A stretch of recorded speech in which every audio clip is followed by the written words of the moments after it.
Good morning, good afternoon, everybody. We are at 49 Morris Drive. What we're going to do today is show you a comparison of different slopes and different shingles.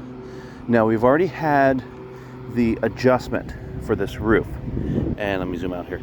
We've already had the adjustment for this roof, and coverage has been extended for this entire front slope. So we're on a basic A-frame, we're a gable roof, and the front slope here has been, coverage has been extended to replace this whole front slope, this 6 and squares or so. The point of contention is this rear slope. Now there's been some discussion about, are the shingles in the back damaged in the same way the shingles on the front are damaged? Now we have confirmed peril, covered peril of wind damaging these shingles.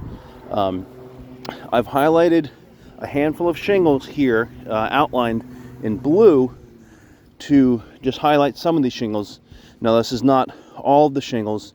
As you can see, the yellow marks are all the shingles that were counted and considered as damaged by the covered peril of wind for this. So there's, as you can see, and you'll see in the video, it's quite a bit. But I just want to show you, and we'll have pictures again later, of what has been credited as wind. So you see this here, and we have a broken seal. So we have a crease and a crack there from wind lifting that up. Some of this is more obvious than others. We have these two here. We have a much bigger crease, and these are very brittle. So in lieu of, see that crack there, in lieu of creasing on this roof, you're going to see more cracking and breaking than actual creasing. So we have that there, and you can see there's the flex point right there.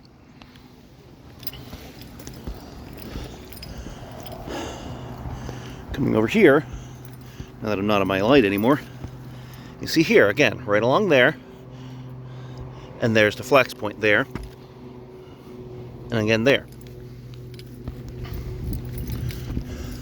So again, there's your flex point, and it goes right up along there.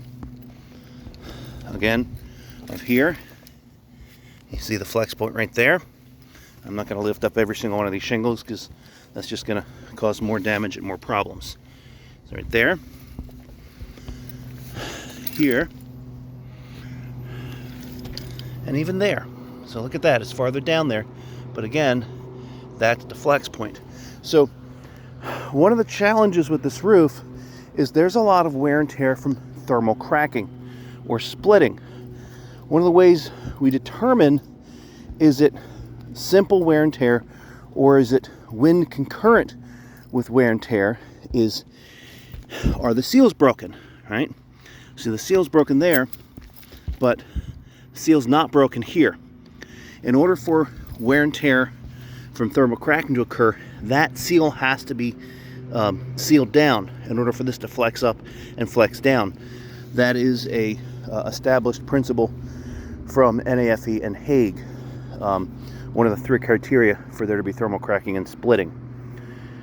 So when you see splitting and thermal cracking, but the shingle is no longer adhered or is not adhered, you can't immediately jump to wear and tear as the only cause, the primary cause, or the cause.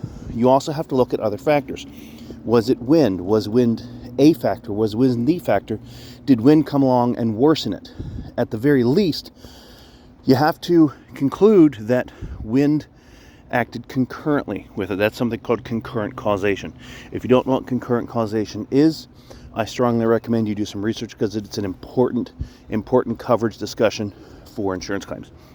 So on this back roof, now look, we have very similar, and this is the sun shining, but very similar issue here where it's loose. You see we have a crack right along the top there. All right, very, very similar damage. In fact, it's identical to what's on the front. That crack right along the top there. Now it's very hard to see damage on this back roof because it's dark. This is the back side of the roof, so the shingles are a little darker. It's colored and faded differently. But if this is simple wear and tear, it should not look anything like the front, right? The fact that we're seeing shingles on this side, we broken seals, and you can see there's a crease and a crack right along there, right there.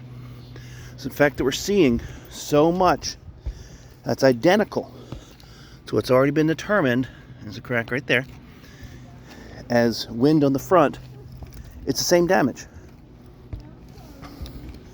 It's kind of hard to say. See right here, zoom out, yeah.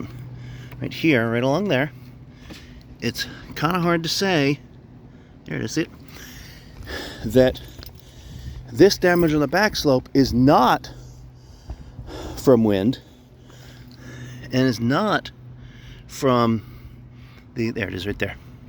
Let me zoom in there. Can you see it? It's not from the covered peril of wind, because it's identical type of damage, identical to what we see in the front. You can't say that this damage is not from the same source that this damage is from. It's the same exact, looks identical, it's the same thing. So when we're doing these inspections, we're doing these adjustments, we're doing these assessments, we need to be diligent with determining and inspecting, even on these darker roofs where it's darn difficult, right? And we also need to compare. If that shingle looks like that shingle, then it's the same cause, right?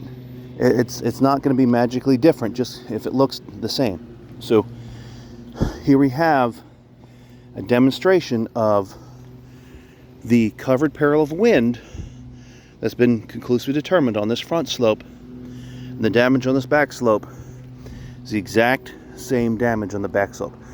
Therefore, we can reasonably conclude that this back slope has to have coverage extended to it. If you have any questions, please give me a call, text, and email. I respond very quickly. Otherwise, I'll see you all around the horn.